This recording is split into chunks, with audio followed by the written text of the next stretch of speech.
Olá pessoal, tudo bem? Aqui vos fala é o professor Salomão. Pessoal, vamos dar aqui, portanto, seguimento à nossa videoaula. Bem pessoal, esqueci de falar pontualmente para vocês da súmula 644 do STF, que trata especificamente da representação processual dos procuradores nas autarquias.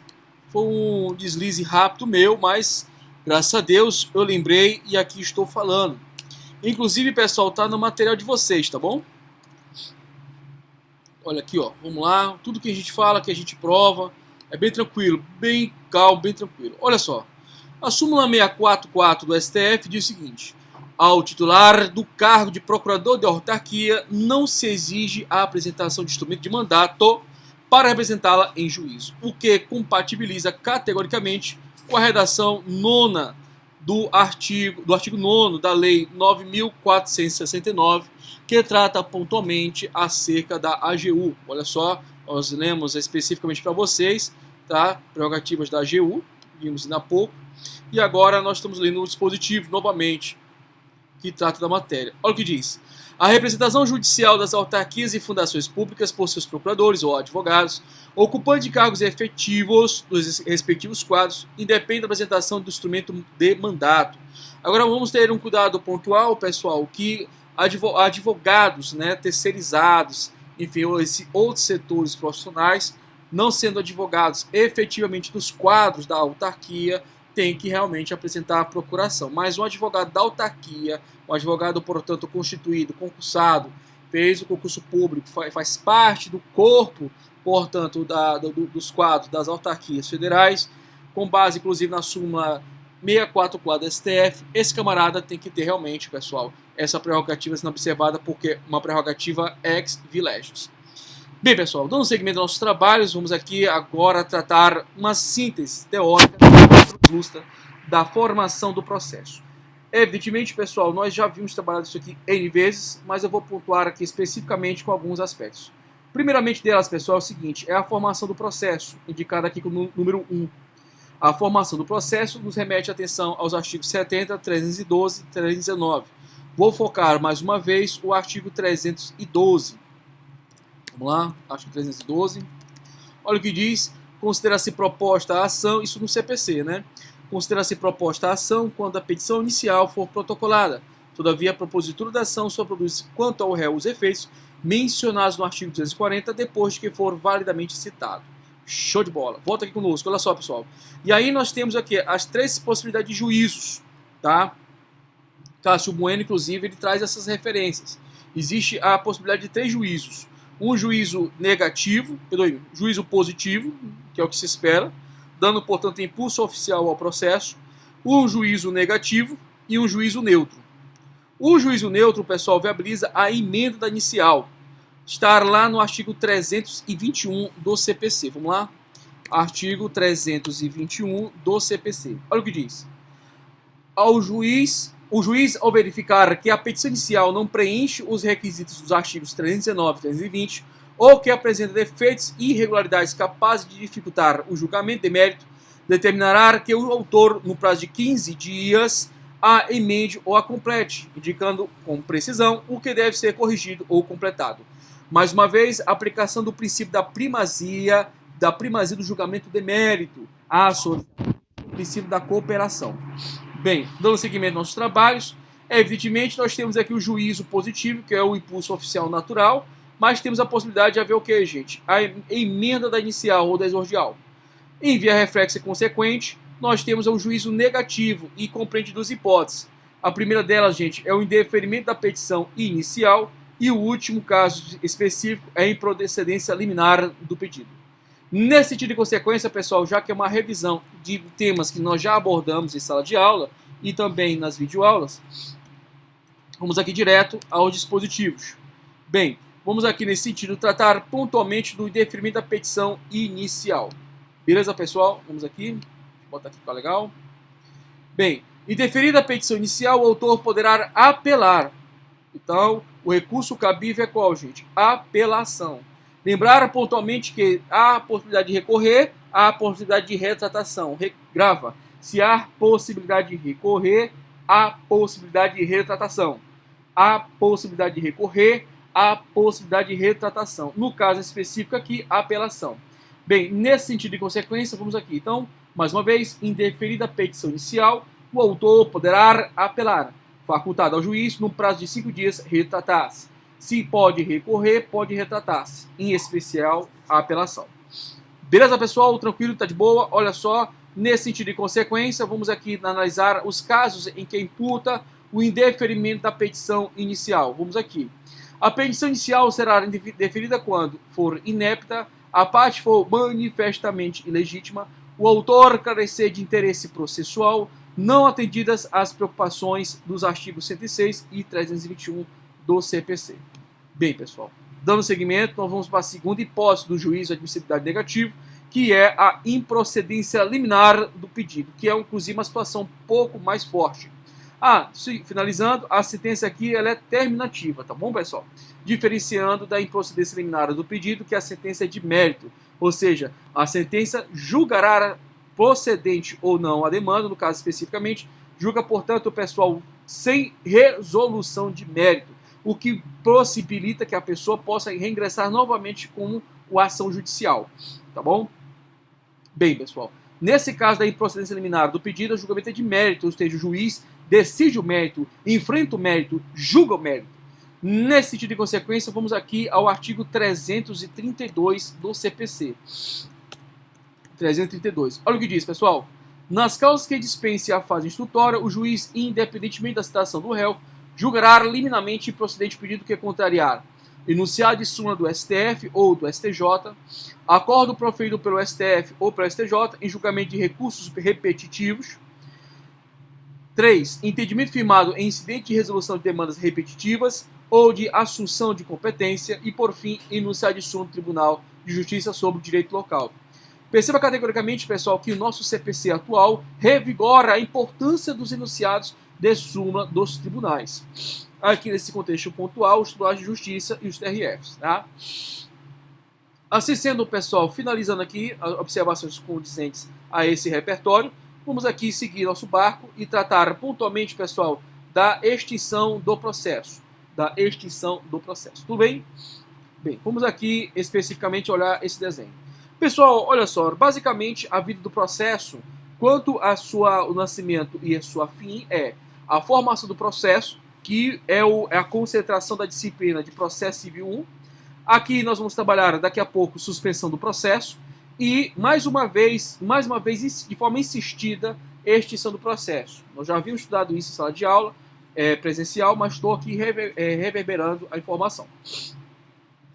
Pontualmente, pessoal, vamos ler aqui especificamente o artigo 316 do CPC, que trata especificamente da extinção do processo, tá? Então, veja, para extinguir o processo tem que estar feito por quê, gente? Por sentença. Então, a extinção do processo dá-se-á por sentença. Sentença. Sentença, portanto, é o pronunciamento do juiz que extingue o processo sem ou com resolução de mérito. Se for sem resolução de mérito, é uma sentença terminativa e propicia que a parte, no caso a autora, aqui possa novamente propor ação. Evidentemente, a sentença pode ser também de mérito. Aqui, pessoal, compõe e extingue toda e qualquer viés de discussão contra a matéria, respeitando as partes, causa de pedir e pedidos. Assim sendo, o artigo 316 ele é categórico. Não é o despacho, que por sinal é irrecorrível. Não é a decisão interlocutória, pessoal. É a sentença. A sentença é, portanto, o pronunciamento do juiz que extingue o processo. O processo se forma, pessoal, por iniciativa das partes quando há o protocolo desordial da petição inicial, mas se extingue por vontade do juiz, ou melhor, pelo poder dever do juiz decidir com base na primazia do julgamento de mérito. Princípio esse, pessoal, é revigorado com dado maior atenção pela Lei 13.105 de 2015, que é o CPC. Pessoal, nesse sentido de consequência, vamos aqui dar, portanto, seguimento. Olha o que diz o artigo 317 do CPC. Antes de proferir decisão sem resolução de mérito, o juiz deverá conceder à parte oportunidade para, se possível, corrigir o vício.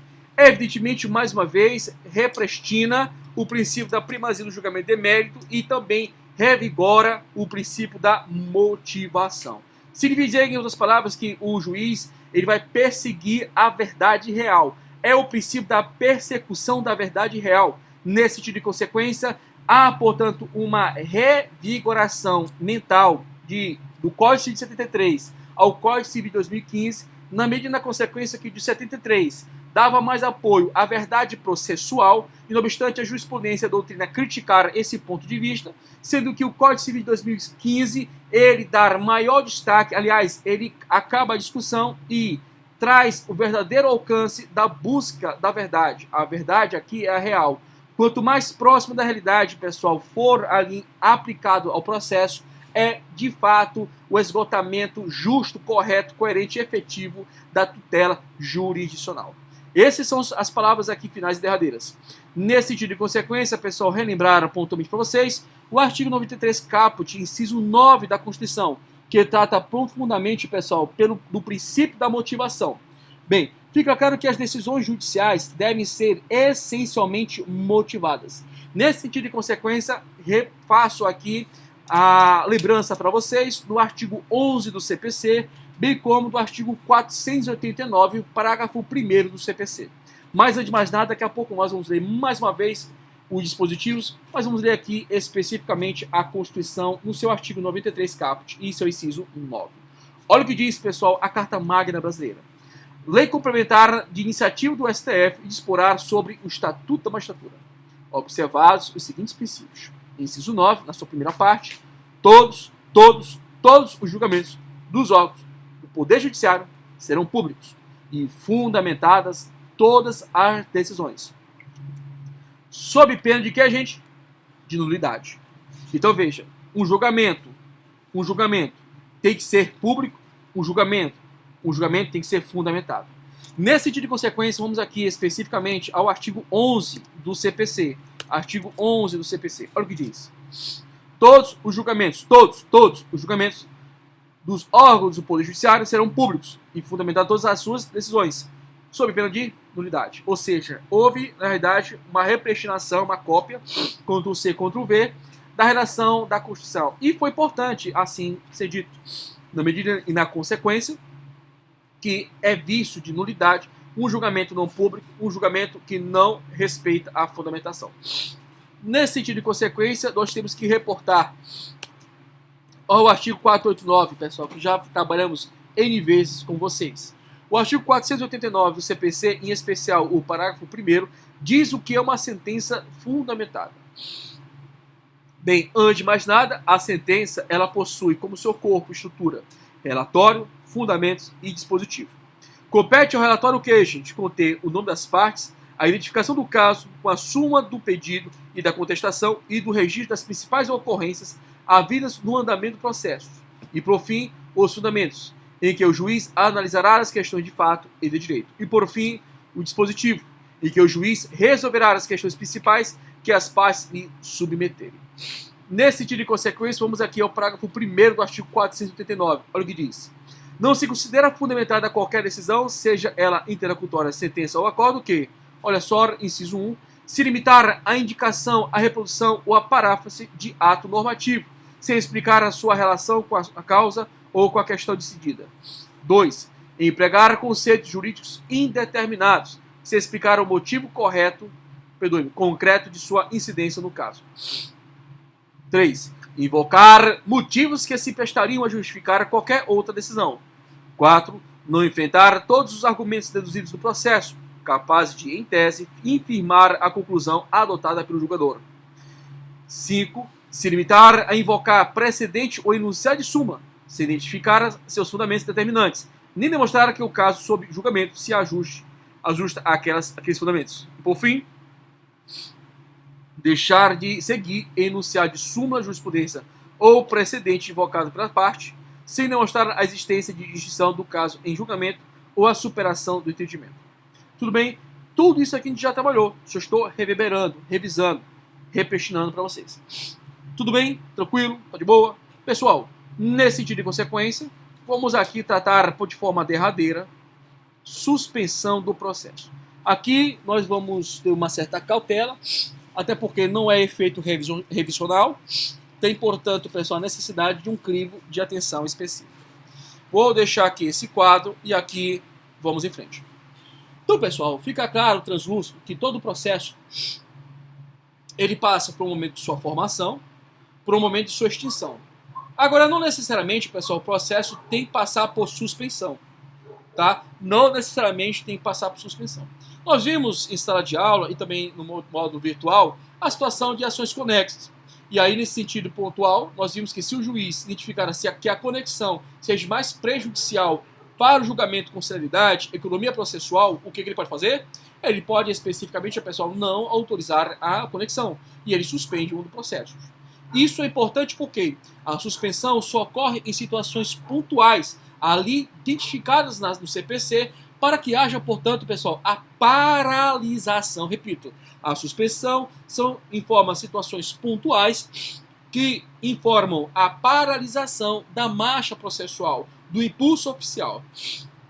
Lembrar que cabe ao juiz, pessoal, o impulso oficial e cabe à parte interessada a provocação da tutela. Nesse sentido de consequência, pessoal, nós temos circunstâncias em que pode ocorrer o que, gente? Em qualquer fase do processo. Na fase postulatória, na fase probatória, na fase decisória, enfim, na fase recursal, nós podemos ter pontualmente circunstâncias em que envolvem o que, gente? A suspensão do processo. Nesse sentido de consequência, pessoal, vamos aqui ler o artigo 314 do CPC para a gente poder ter um alcance mais preciso das informações. Olha o que diz o artigo 314 do CPC. Durante a suspensão, é vedado praticar o que, gente? Qualquer ato processual, podendo o juiz, todavia, determinar a determinação de realização de que, gente? De atos urgentes, a fim de evitar dano irreparável, salvo no caso de arguição de impedimento e de suspensão. Eu tive um caso específico pontual, pessoal, de um cliente que ele estava com o processo suspenso e, em razão da suspensão, nós solicitamos pontualmente requerimos, né? Pontualmente por meio de uma petição, para que houvesse, portanto, a concessão, inclusive, de uma tutela. Porque foi um ato urgente, senão o cara ia morrer no hospital. Então, há essas possibilidades dentro de um trâmite processual. Repetindo, estou um pouco gripado, peço desculpas a vocês, tá? Estou tentando dar o meu máximo, inclusive estou um pouquinho gripado de febre. Mas vamos lá. Quero que você tenha paciência comigo também, mas para tudo dar certo, tá? Bem, o artigo 314 diz o seguinte, que durante toda a suspensão é vedado o que, gente? A prática de qualquer ato processual. Mas o juiz, pessoal, nesse sentido de consequência, ele não pode se furtar a dar continuidade aos atos de natureza urgente. Isso deve ser bem categórico, pessoal, quando temos comprovado evitar dano irreparável, por exemplo, à vida, tá? Então, são situações pontuais. Bem, nesse contexto de consequência, vamos ao artigo 313, que trata duas circunstâncias em que importam suspensão do processo. O artigo 313, inciso 1, diz o seguinte: pela morte ou pela perda da capacidade processual de qualquer das partes, de seu representante legal ou de seu procurador. Inciso 2, pela convenção das partes. Inciso 3, pela arguição de impedimento de suspensão. Inciso 4, pela admissão de incidente de resolução de demandas repetidas. 5. Quando a sentença de mérito depender do julgamento de outra causa ou da declaração de existência ou inexistência de relação jurídica que constitua o objeto principal de outro processo pendente. B. Tiver de ser proferida somente após a verificação de determinado fato ou a produção de certa prova requisitada a outro juízo. 6. Por motivo de força maior. 7. Quando se discutir em juízo questões decorrentes de acidente e fatos da navegação de competência do Tribunal Marítimo.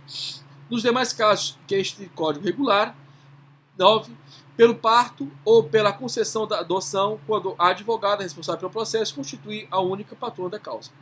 E 10. Quando o advogado responsável pelo processo constitui um único patrono da causa e tornar-se pai. Beleza, pessoal? Tranquilo? Bem, pessoal, demais análises específicas quanto à matéria nós faremos no próximo bloco, tá bom? Fique ligado. Não esqueçam, pessoal, que nós estamos aqui no pontos derradeiros da matéria e espero realmente estar te contribuindo. Agradeço profundamente a tua atenção, tá? Fique com Deus, até a próxima, se Deus quiser. Muito obrigado.